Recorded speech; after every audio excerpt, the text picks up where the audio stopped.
Previously on Masterchef. Competition in the Masterchef kitchen was hotter than ever. Absolutely delicious. All of you should come up here and try this. This is really propelling Lee to Masterchef level. But college student Slim failed to make the grade. Go back to your station. I'm not tasting this crap. And saw her Masterchef hopes trashed. This is ridiculous. The time in Masterchef is done. Some cracked under the pressure of an upscale wedding reception. I'm gonna go ahead and get my ticket ready for Atlanta. You've now just butchered that thing. That is... While David Miller rose to the occasion. Keep it up. Absolutely brilliant. You were the hero of that team. But in a pressure test, Tracy paid the ultimate price. Construction worker Jake shocked the judges with a bad dish at the wrong time. What's going on here? Please take your apron off. Tonight, the final 6 become the final 4. Ow! As they face the world's 3 most feared food critics. The garlic is overpowering. I can't really taste the fish. I have some bones in mine. 6 amateur cooks remain. The last contestant standing will receive $250,000, a cookbook publishing deal, and above all else, become the first American MasterChef.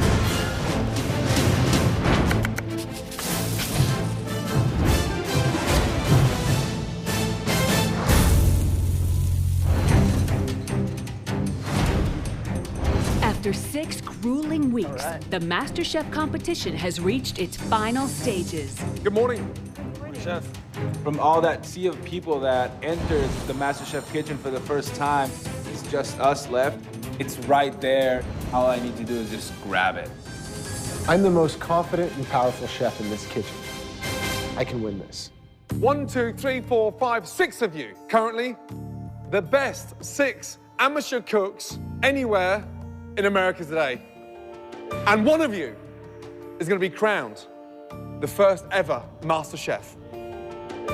If there's anything I want to warn the rest of the contestants about, it's that I've got some things up my sleeve that you haven't seen yet. To be the very best, you have to beat the very best. This is your final mystery box challenge.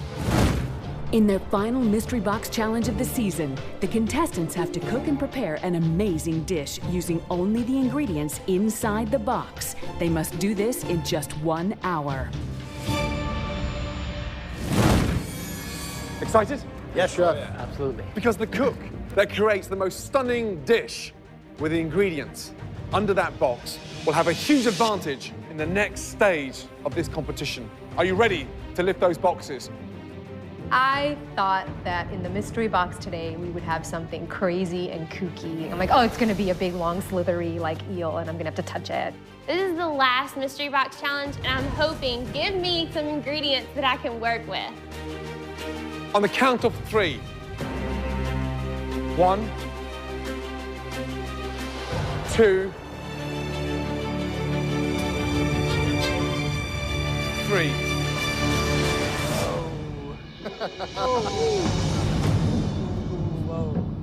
Today's mystery box ingredients are the most tender, flavorful rack of venison. My mom would say, what is venison? I'd have to explain to her that it's deer meat, and then I think she might hang up on me. We have blueberries, bacon, red cabbage, quail eggs, fingerling potatoes, striped beets, hazelnuts, Brussels sprouts, and of course, red wine. Guys, when's the last time you were at your local market and saw a rack of venison? Never. Or quail eggs? All different types of things you can do with it. Grilling, searing, braising, tartare, all kinds of stuff. Just remember, super easy to overcook. 1 hour, 10 ingredients, 1 winner. Starting from now, off you go.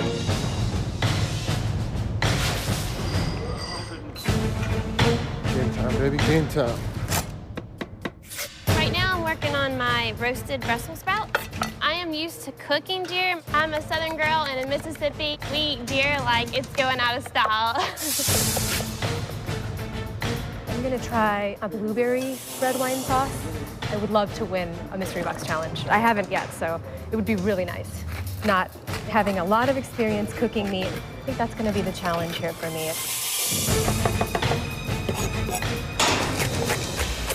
I think compared to every other mystery box challenge, this one really speaks to me. It's ingredients from where I'm from. The biggest challenge for me is going to be the perfect balance of cooking time and resting time for the venison.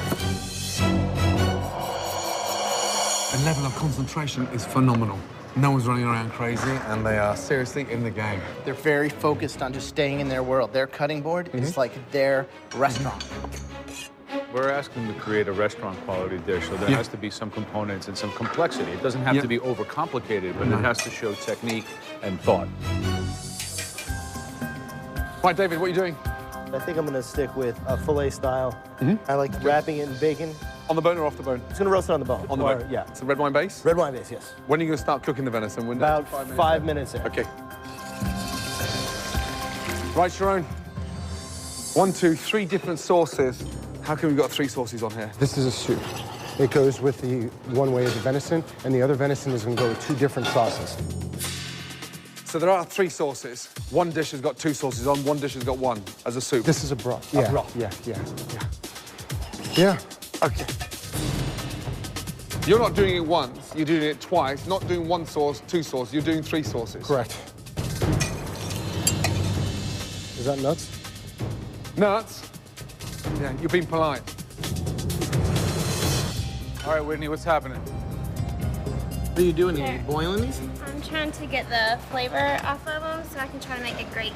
So what's the final dish? Pan-seared venison with brown gravy.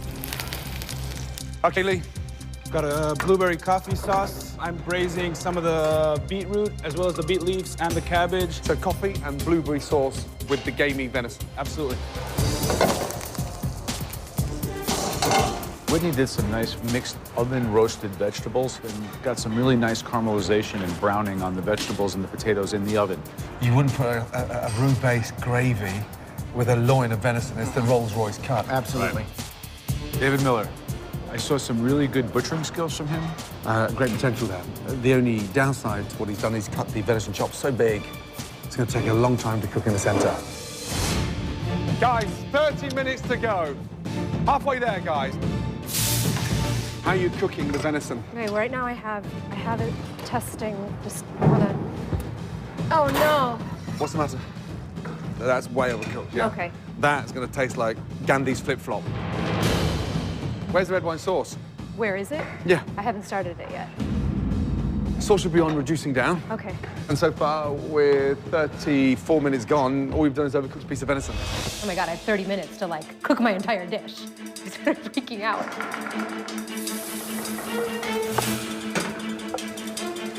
Good sear on that venison chop. Very nice. So listen to that. Isn't that great? So with the scan pan, you get a nice sear as well as having the fact that it's non-stick. Yeah. This is a last mystery box. This is so important to me. I really want to win this challenge. Sharon is a talented cook, but to his disadvantage, his overcomplication and too many ideas on one plate could really bite him in the ass. Lee, how many times have I seen him cook with fennel? Every single dish he pops out is like with fennel and mint. Right, guys, 10 minutes to go. Last 10 minutes, yes? With just 10 minutes left, the race is on to create the most compelling dish. The judges will select the top 3 based on presentation and whose venison they think is cooked to perfection. Venison should be out resting, and more importantly, sauce should be coming together. Start dipping it in your sauce and tasting the combination. Just over 5 minutes to go, guys. Start thinking about putting the venison on the plate. My sauce is done, my venison's cooked, and I tasted it, and I thought, wow, it tastes really good, but I don't know what it's supposed to taste like because I'm cooking this for the first time in my life. 30 seconds to go, guys. Come on, speed up. Come on, Whitney. Shoot out. 20 seconds to go. Come on, David, get it sauced. Get it sauced, get it sauced, get it sauced. Come on. Great. 10, 9, 8, 7, 6, 5. I'm like, no, I need another minute. 4, 3, 2, 1. And stop, guys. Woo! Oh my goodness!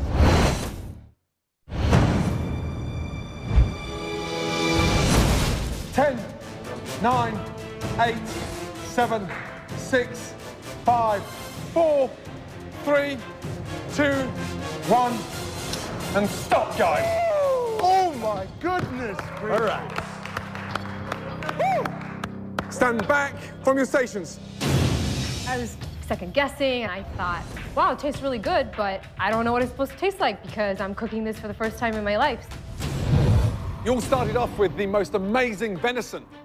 Exactly the same ingredients for all 6 of you. We're only going to be tasting 3. The judges' criteria for selecting the top 3 dishes is based on final presentation and from observing the contestants' techniques during the challenge. First one.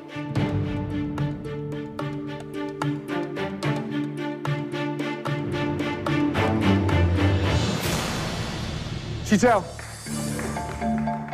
I was so happy for her because she's a really good team player in the team challenges, but she hadn't had her moment yet in the spotlight. And earlier today, she was like, I'm ready. I'm ready to bring it. And it was awesome to see that come to fruition. It's pan-roasted tenderloin with red wine and blueberry reduction over creamed Brussels sprouts. Wow. It looks immaculate. It's like a restaurant dish. Yeah, through and through. And it's done with great finesse. More than anything is the fact that there was 35 minutes to go. You hadn't even started the sauce. The venison was still rare. How did you manage that dish in just over 30 minutes? I take a lot of time to think before I act, and I need time to process and plan. So, you have got over the most difficult hurdle. You've let the venison rest for as long as you cooked it, and it's cooked equally throughout.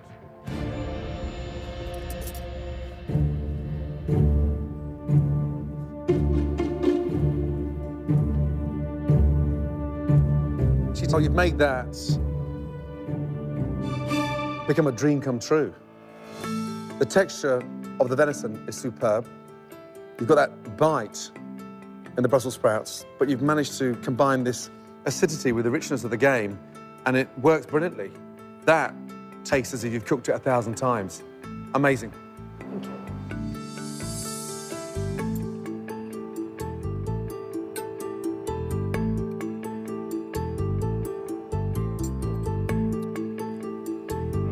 Excellent. If I had to make one comment, perhaps a drizzle of the most green, intoxicating raw olive oil to give it a little bit more of that lush Italian bitterness. flavor. Excuse me. Did I say Italian? Olive oil on top of that? Absolutely. 2 drizzles of olive oil just kind of breaking through the sauce would be like the icing on the proverbial cake. Great job, congratulations, a delicious dish. Thank you. Yes, please, take it. You want to spoil that with olive oil on top of that? Just because you can't grow olive trees in your country, you don't have to harbor that bitterness towards the Mediterranean climate. Great start. Very good. Okay, next up. Okay.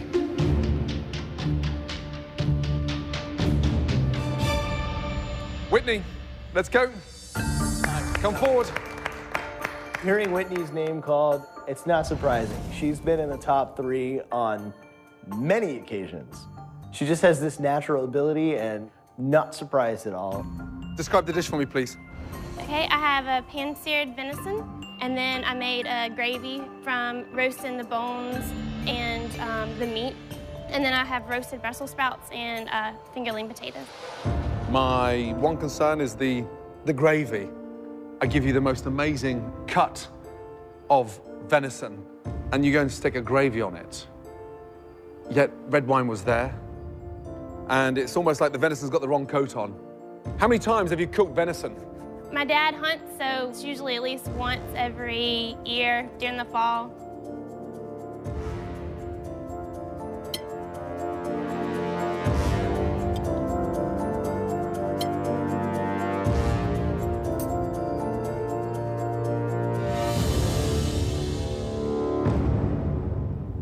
venison is cooked beautifully. I mean, it's cooked by an angel. Vegetables, delicious. It works, and it works better than it looks. And you have managed to confirm to all three of us is that you understand how to cook venison, which is quite rare at 22 years of age. Well done. Thank you. Right, the third and final dish to be tasted.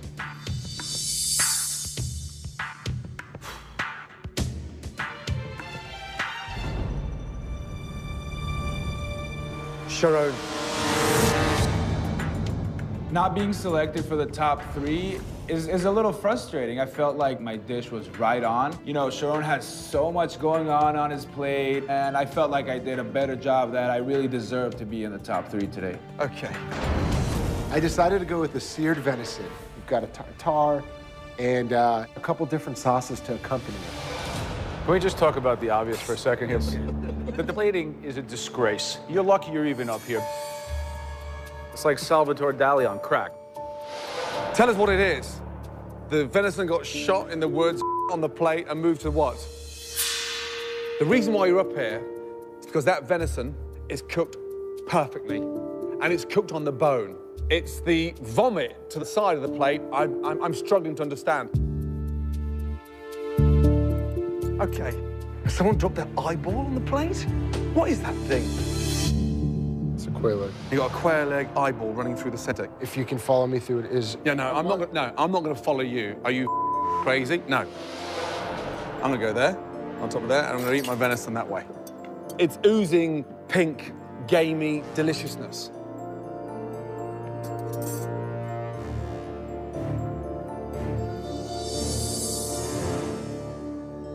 Venison's delicious.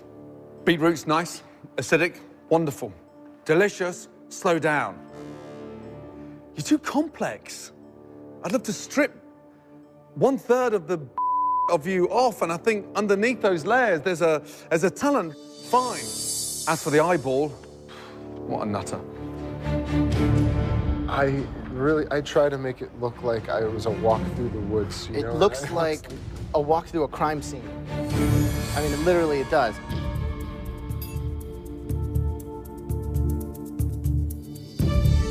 This is cooked perfectly. You just need to get out of your own way. Less is more, less is more. So I guess the question is, why is this dish up here? I'll tell you why. Because we were so impressed by the quality of the cookery on the chop. Great butchering, great sear, perfect cooking. It was head and shoulders above the field. So I've been really looking forward to tasting this because it looked so incredible. And it is. Thank you. Okay, Chital, Whitney, Sharon, well done. The winner of the last Mystery Box Challenge, congratulations, goes to... It's time for the judges to decide the winner of the final Mystery Box Challenge. Whitney, Chital, Sharon, well done. Will they choose Whitney's venison with southern gravy, Chital's roasted venison, or Sharon's pan-seared venison with blueberry puree? The winner of the last Mystery Box Challenge, congratulations, goes to... Chital, well done. It feels really good to finally be the winner of a Mystery Box Challenge and to win on something that I've never cooked before, which really means that I'm making my decisions in the kitchen based on instinct. I'm a little surprised that Sheetal made it into the not only the top 3, but the #1 dish of the day. But she seems very one-dimensional. Chital, your first individual victory. You're back in the game. You have a major advantage in the next stage of MasterChef. Ready? Yes. Well done. This way. Chital now gets to choose the main ingredient for the invention test. Whatever she selects, everybody else must cook with. Whoever makes the worst dish will be eliminated from MasterChef. As always, the theme of this challenge is in the hands of the judges. Today's theme is dessert. Okay. Big dessert lover? No. What? No.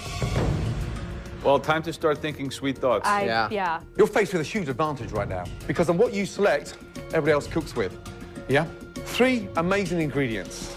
Ready to see what's under the first cloth? Yes.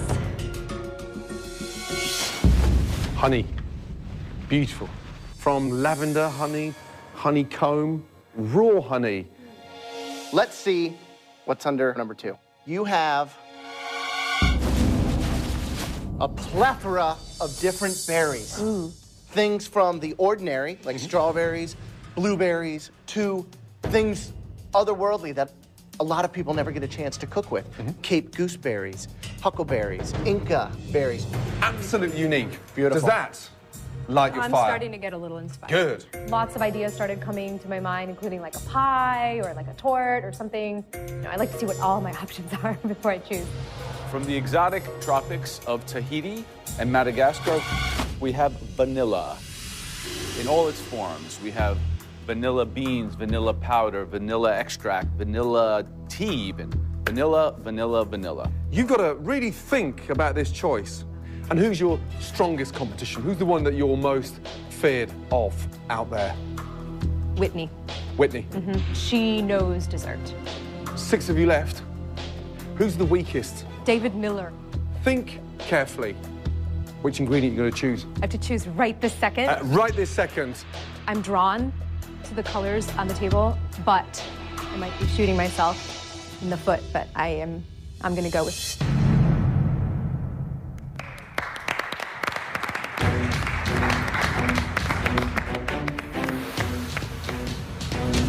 David Miller, what do you think's under here? I'd love another shot at the venison.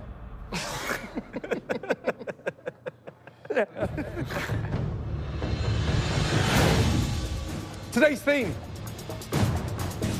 is dessert. I love dessert. I have the hugest sweet tooth, and so, I think I was the only one today that was excited that it was desserts. Ready to see what Chantel has picked for you all?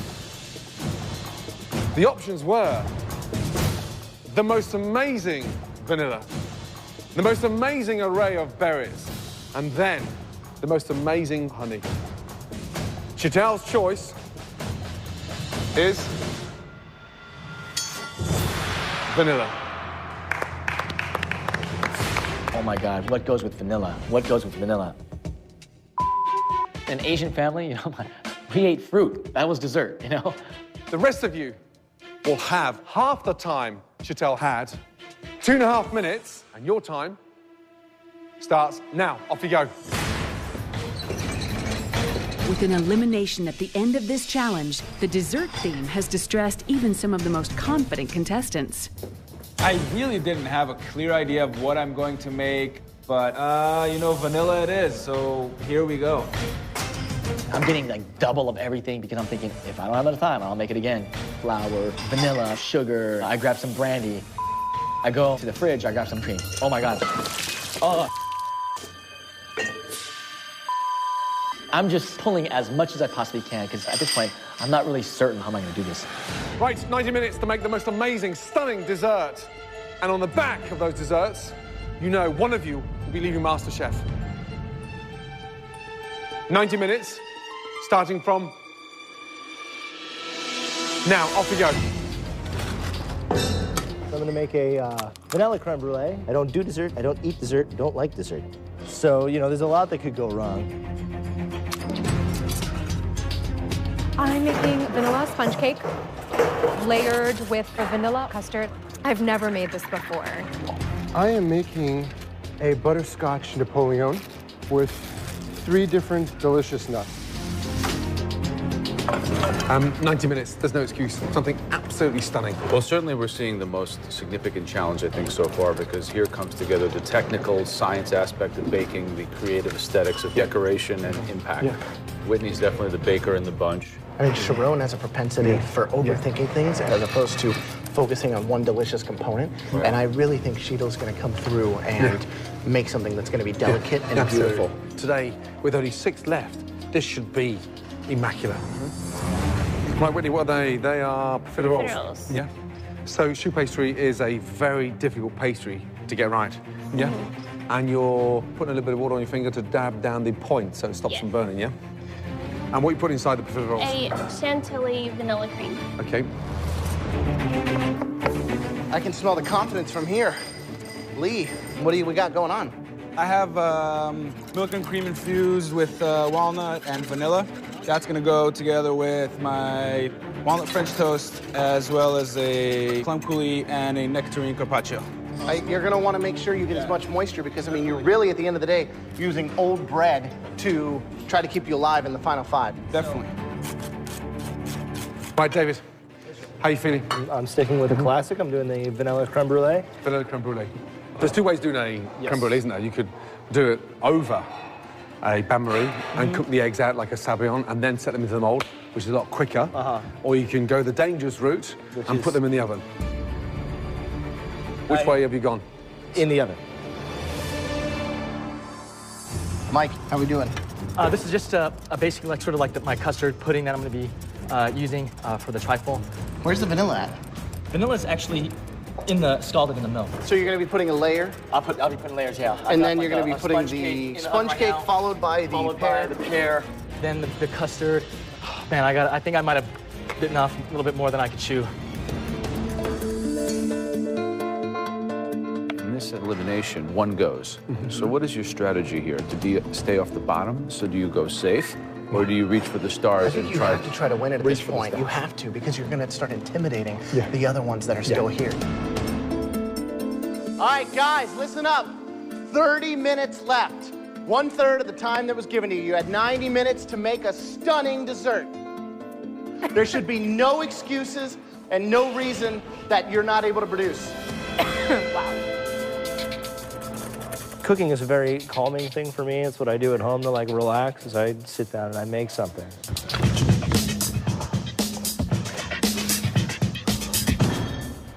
If you're not calm, then your nerves are gonna affect your cooking.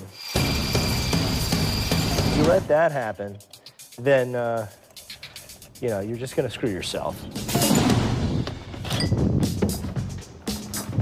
Mike, your station's over here. Mike's all over the place. He's always all over the place. You see him, he's jumping back and forth, and he's like shaking and running back and forth. Oh my God. Just over 10 minutes to go, guys. Oh my God. Oh, no. 10 minutes to time, I realized I'm not going to have the meat of my dessert. It's not there. It's completely raw on the inside. That's when it just started oozing. I started panicking, really panicking.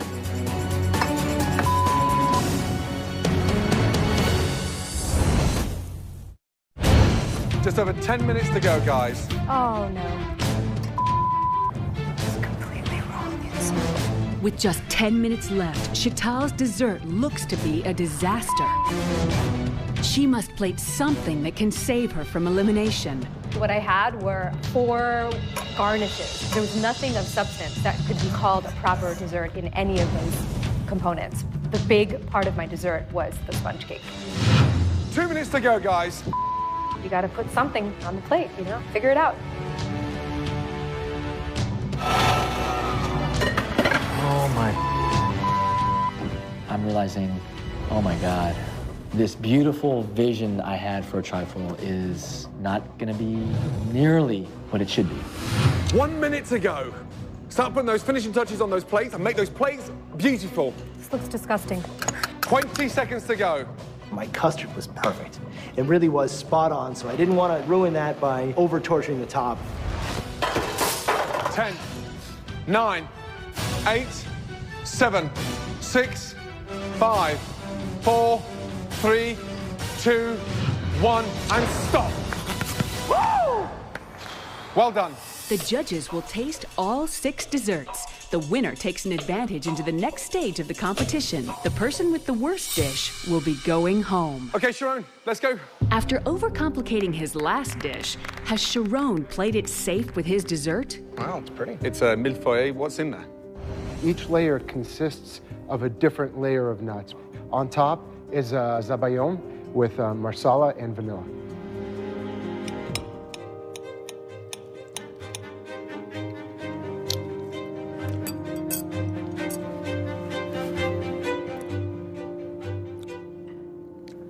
That's not only delicious for what it is, but I think you've achieved in kind of capturing the essence of what a zabaglione is on the plate. The lightness, the airiness, the flavor, a real triumph. This is unbelievable. Thank you, Chef. Yeah, listen to that. I love that crunch. You know, it's one of the senses that even professional chefs in a restaurant forget to think about.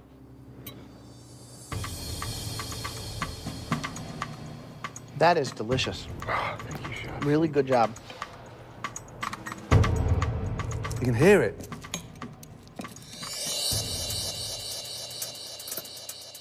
It is absolutely on the money. Oh, wow. They loved it. They absolutely loved it. They thought it was bam, straight on, bam, delicious. And now I'm not in a position where I go home. What a great start. Yeah. Absolutely amazing start. You could lift that dish now and stick that in any restaurant in this country. Right, David. I looked at his creme brulee and I was like, that's not even a creme brulee. Like, Dave, I'm sorry, but you're missing something here. What is that, please? We have a vanilla creme brulee with a vanilla orange mango coulis. Do you know what brulee means? Because that looks like a It lemon means tart to from burn, here. yes. To burn, that's right, lightly burn. Can you just give him your glasses for 2 seconds? Where's it bruleed? The idea, put them on and just tell me if you can see that brulee. Help me to understand. I see a few pieces, but it will crack. I think we'll crack before that brulee cracks.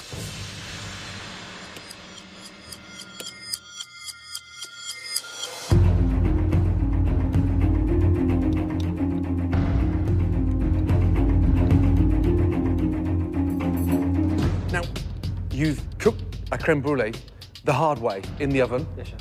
in a water bath, and you had very little time to do that and cool it down. You've managed it. The coulis, you've got the bitterness from the orange, yeah, the sweetness from the mango, but it works. I mean, it really does work. But it's missing the brulee. Whitney, let's go. While Whitney has excelled in mystery box challenges, she has yet to win an invention test. What is it? A profiterole with a chantilly vanilla cream and flambéed caramelized bananas. Trust me, having lived in France for 3 years, I have eaten thousands of profiteroles. This had better be good.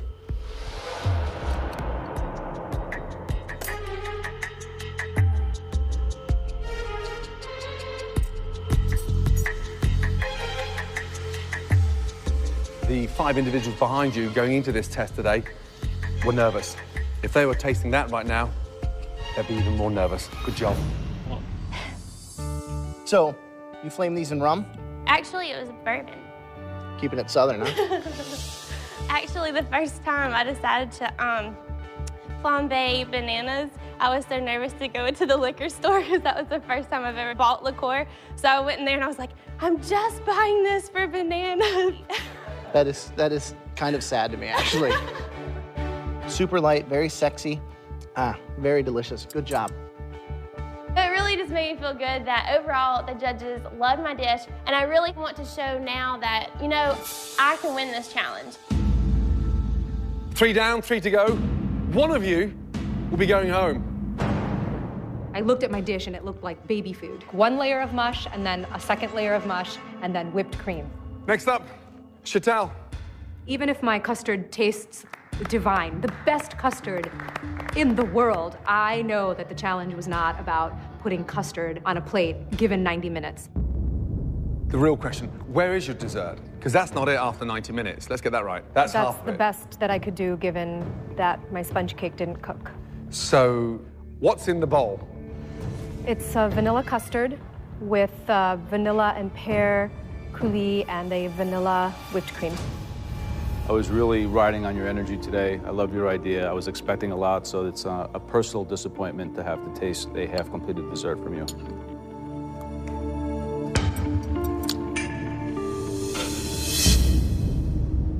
I think you could be in real trouble here. Sheetal had the advantage today. She had full time in the pantry, got to choose her ingredient. There was no reason that she should be failing here. You know, she really dropped the ball on this one. Lee, let's go. The whole dish came together beautifully and really tasted good, and I was stoked. I was really excited about it. Okay, so we have bourbon pamperdou, which is basically French toast, over a nectarine and mint carpaccio with a walnut and vanilla sauce. Obviously, fried bread is not what we thought when we talked about desserts and stunning restaurant desserts.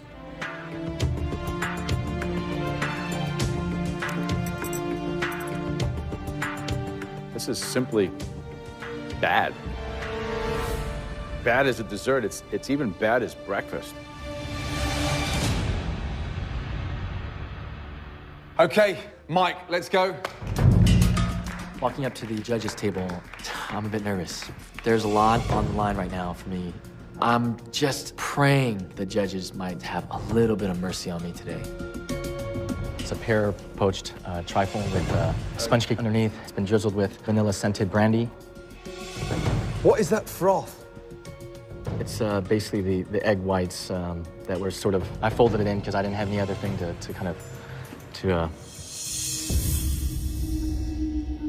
Egg whites. What are they? It's just a pie crust, sort of dusted with a little cinnamon and sugar. Pie crust, so like a short pastry. Sure. It's short of flavor. Does this have raw eggs in it?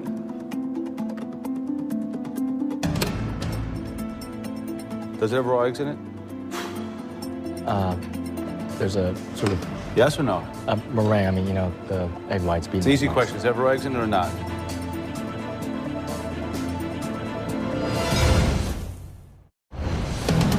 Does this have raw eggs in it?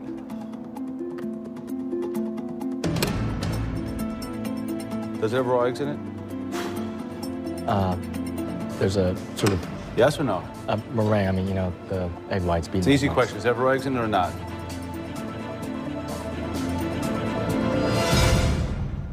Yes. Disappointed, Mike.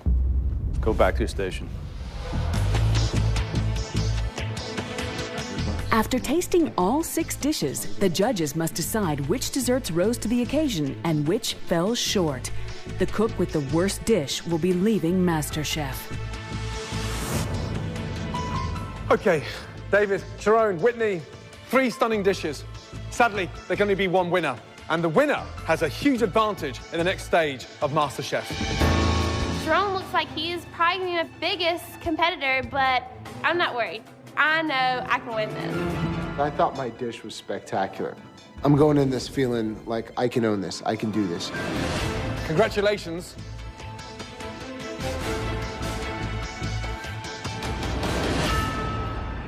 Whitney, well done. To have made it this far means so much because I've made a huge sacrifice and I love school. And it's all been worth it to be here. The youngest, and quite frankly, now the strongest in the competition. Well done. The judges from the very beginning saw only my age and they didn't see the rest of the potential that's in me. But now I'm really thinking that they're seeing that. And they're gonna see me to the end and they're gonna give me that title. The field split. It's split in 2. 3 stunning dishes and 3 dreadful dishes. Front row, you're all safe. Back 3 rows, get up here, please. There's 3 really bad dishes out there. It could be anybody. I have no idea who to gauge. Sheetal's dish completely came apart. Mike, raw eggs, I don't know. That's a big no-no. And Lee's dessert, I don't even know what it was. Lee, we expected more. And we expected you to excel. Chantel, you had a huge advantage and you fell short. Mike, apart from panicking for 90 minutes, you produced a trifle that looked like toxic scum on a stagnant pool. The person leaving Masterchef.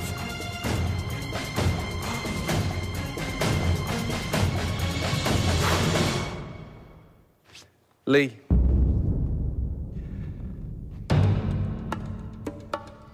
Get back to your station.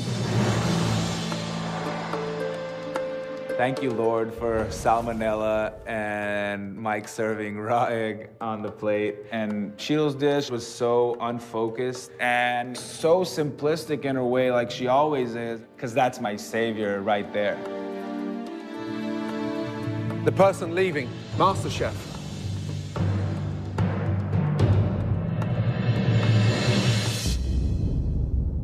Mike. You cannot serve raw egg whites on top of a badly made trifle. You've come a long way in a short period of time, but you have got to slow down. And when you do, you'll surprise yourself about the results. Please take your apron off. I really wanted this. I really, really wanted it. Please take your apron off. Thank you. This is not the end. Being on MasterChef has just fueled this burning desire that I have about food and cookery. And, you know, I'm gonna take this whole experience and all the mistakes I made, and I'm gonna just take those as sort of a sign of refinement, you know, and I'm gonna just take them and become better. Coming up, the final 5, David, Whitney, Sharon, Chital, and Lee are about to cook for the 3 most intimidating food critics on the planet. We got a lot riding on this too, guys. Don't embarrass us. It's not right.